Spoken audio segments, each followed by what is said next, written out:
I'm super stoked to introduce Todd Steinberg, who is about to join us. Hey, Todd. Hey, how are you? I'm good, honey. How are you this morning? How's life? How's the family? How's Florida? Well, speaking of fall, we are excited because the humidity kind of ticks down 10%.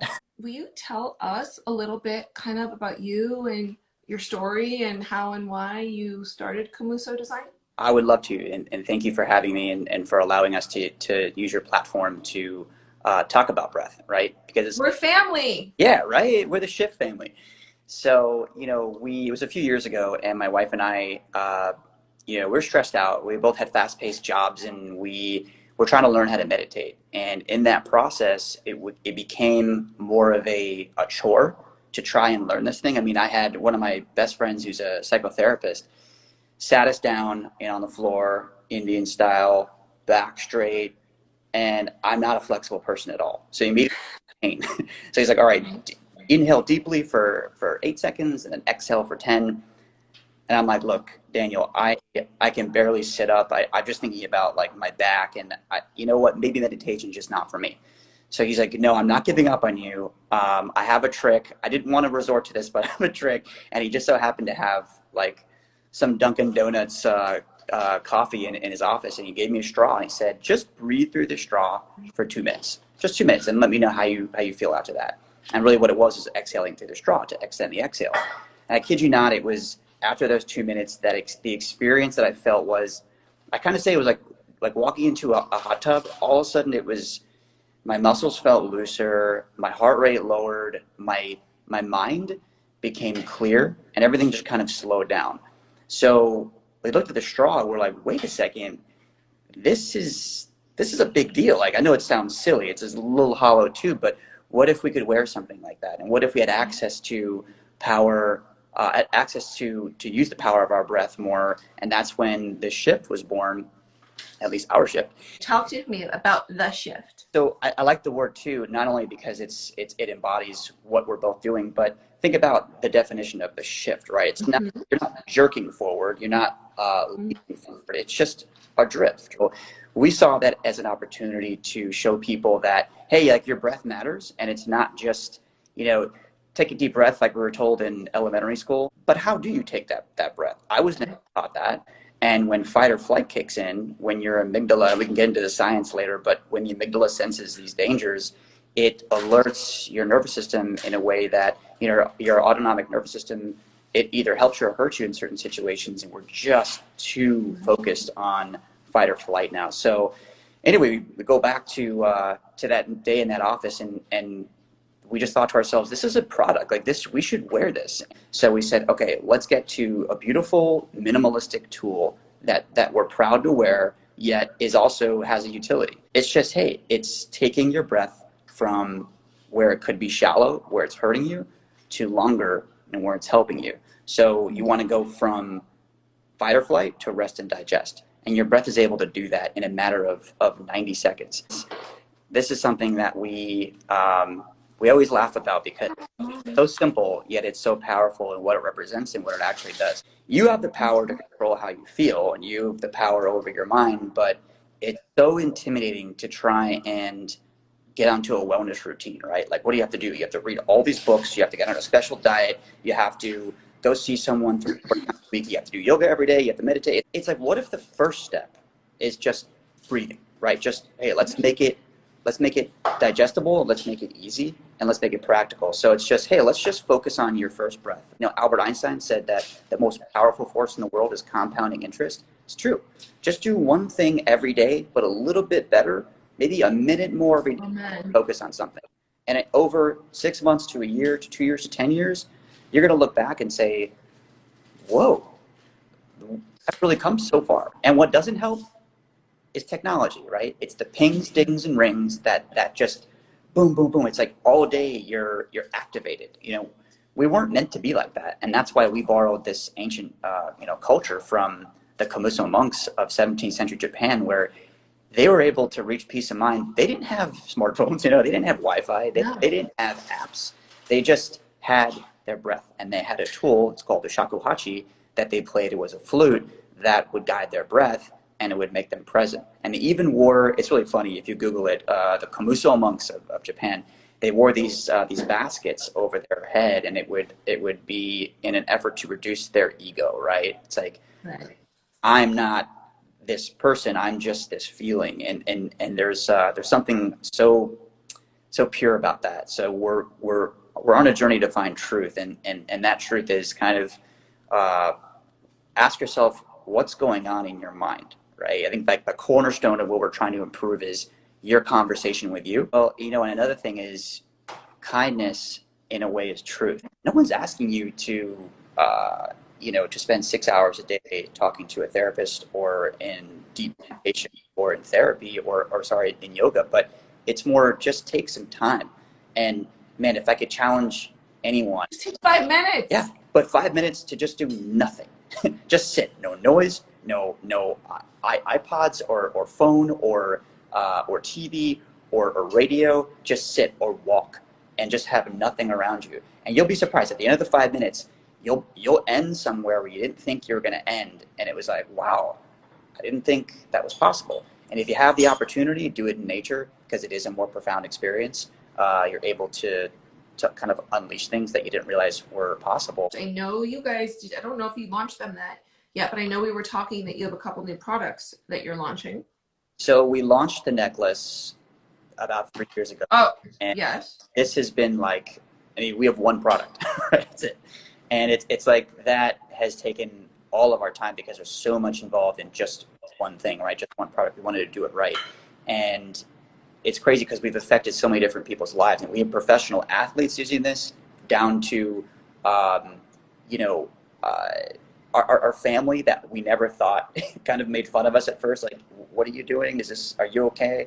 So in doing so, we had all of these, every day we'd have parents reach out that had, their 10-year-old, their 8-year-old, their 14-year-old are going through stress, right? I mean, that's like when puberty is happening or, sixth grade or fifth grade or whatever it is, like emotions start becoming a thing. So they're like, hey, we want to teach our child breath work, but having a tool would be so much easier.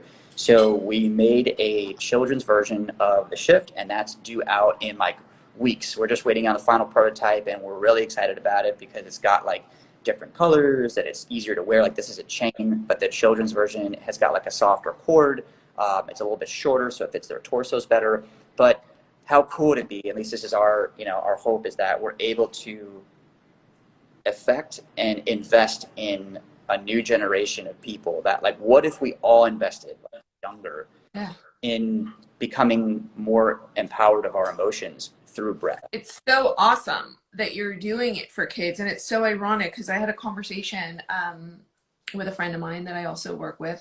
We were talking about my virtual retreat that I know I've shared a tiny bit with you about that I'm going to announce soon. And is I want to do a virtual wellness program for kids. Well, for teens and tweens. That sounds amazing. And I can't think of a better group to start with because these kids have COVID to deal with. And I honestly feel badly that they grew up, maybe we didn't have the same conveniences as them, right? But they're growing up so plugged in and codependent on technology that I don't even know what would happen if you took their phones away from them for, a week. I don't even know if they would know who they are without their technology. So I want to come back to, because I know it's a big thing with you guys, like how we find the calm. So, some of the best advice I ever got was it's how you start your day with, you kind of like launch into it, right? You just like, you're checking your phone and you oh my God, I have to eat breakfast and then I'm late. What if we started our day with, and I'm talking every day, with a slow breath to like slowly enter, into our day, into our consciousness. And this is the most important part, right? Is to enter our day ready for the difficulty that's going to come. Because no doubt, I think we all get tricked every day. It's like a big, it's like a comedy, like Charlie Brown's going to kick that football finally. And when Lucy pulls the football, it's like, what? She did it again? It's like, of course she's going to do it again. Of course life is going to throw you a curveball every day. So I think the best advice I got was be in a hockey stance. And I'll see if I can do that. Be ready. On TV, right? So it's like basically, and I played hockey for like 5 minutes as a child, but one of the best lessons I ever taught was when you're in your ready position, you know, your feet are wider apart, your shoulders are back, you're ready. You're ready for a hit. So when you're not, And you're also ready to pivot. yeah, so it's like when you're not ready for a hit, right? You're standing up with your, you know, your feet close together, and if you get hit, you're going to fall down. But when you're in a position like this, you're ready. And what does that mean?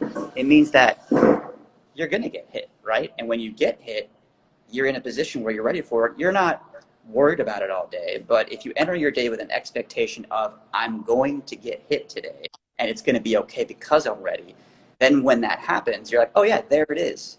Of course that was going to happen. Or it's Right. going to be traffic. It could be big or small. But at least you're not entering a day being thrown off by it. Like, what? Stress?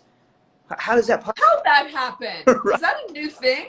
Sure. So it's like that's where I feel like, you know, we connect breath with it, is like the breath can get us into a ready place, into a place where we can just kind of take a time out and get some separation with our thoughts and say, okay, today, you know, what do you got? And when that thing does happen, you can come back to that ready position. Even if it knocks you off balance a little bit, you can always come back to center. And that's where you want to be, is that center place. I think a lot of people talk about happiness. It's like happiness is that, yeah, like serotonin and dopamine, you're feeling great, but it's that peace of mind base level, right, that we want to be at, where, you know, we're like that gazelle grazing on berries and leaves and nuts in the field, not getting chased by a lion.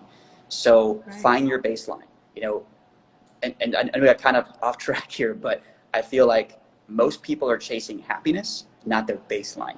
I think the baseline is where we should strive to be, because it's just a place of peace, right, where there's no noise. Because from there, you're able to be happy or sad or a different range of emotions. But we can't just be happy all day. That would just be that would just numb ourselves, and we wouldn't understand what it is like to suffer or to be depressed or anxious or whatever it is. You're going to experience those range of emotions, but your baseline is peace. So when you're ready and when you're in your hockey stance, you're ready to take those blows and you can get back to your baseline faster. And I'm also super excited to share that I think we're going to do, I think it's in our calendar, we're going to do a giveaway together coming up soon. And I wanted to share with our shift community that you guys can get their shift, the Komuso shift, if you use the code BCOM for 15% off. So thank you for being so generous with our community with that. I like to finish off and ask people one question. So our world is shifting. Hopefully we're going to reemerge into this new world. Do you have any final words of wisdom to leave us with? Yeah, I do. So it's been a personal issue with me lately, where we thought this whole issue with COVID was going to end within a month, 2 months, 3 months, and it just keeps going. And I think that, at least for me, it's worn me down in that there's one word that I'll leave you with, and expectations. Be wary of your expectations, because I had these expectations that my life was going to get back to this certain standard after 1 or 2 or 3 months, and now it keeps going, and it's almost like this force that gravity becomes stronger and pulls you down. So what I've been working on is aligning expectations with anything that life throws at me. Yeah. You know, it's like, this could go on for 5 years. That's okay, because I'll make the adjustment. So I got caught in that expectations game of like, okay, well, now I'm going to travel in 2 months, because it's like, no, don't do it. Don't give yourself that deadline, because that deadline is going to be disappointment. So let's all just get rid of the expectations. We have a huge election coming up, and I'm worried about that as well. A lot of people are, but we're not in control. We're only in control of what we do. You're going to be able to arrive at that baseline if you're at peace with only being in control of that. You can't change an election. You can't change COVID. You can't change climate change. You can contribute to your own actions within that. But let yourself off the hook. Just be here and be now. Always. Give my love to Vanessa, Always. and keep your hockey stance on, my friend. You got it. Have the best day. Bye, sweetheart. Thank you.